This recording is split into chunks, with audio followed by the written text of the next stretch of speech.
And this year's meeting is all the more important, especially for Ukraine, as it looks to revive support for its prolonged war with Russia. Seung-jae has more.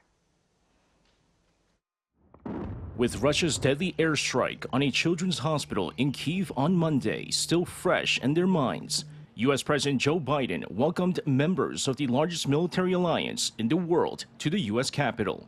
The three-day NATO summit that started on Tuesday is all the more significant as the military alliance celebrates its 75th anniversary this year. Kicking off the summit was a roundtable discussion on women, peace, and security.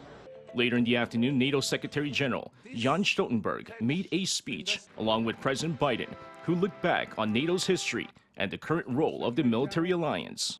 However, the prolonged war in Ukraine is expected to be the main agenda item at this year's summit as Ukraine looks to regain momentum for support. The U.S. has passed 5 different bills since the start of the Ukraine war, pledging $175 billion, including most recently in April, over $61 billion. NATO member countries have also pledged to maintain annual military support of around $43 billion. However, with former U.S. President Donald Trump's chances of returning to the Oval Office on the rise, it leaves some question marks over whether the U.S. contribution will continue after January 2025.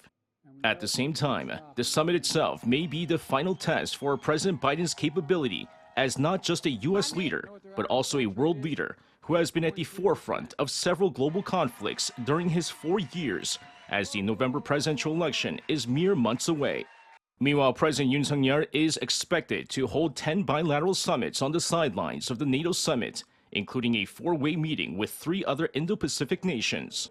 Yoon will express concerns over deepening ties between North Korea and Russia, while looking to cooperate with NATO members and Indo-Pacific partners in the ongoing war in Ukraine. Seung-jae, Arirang News.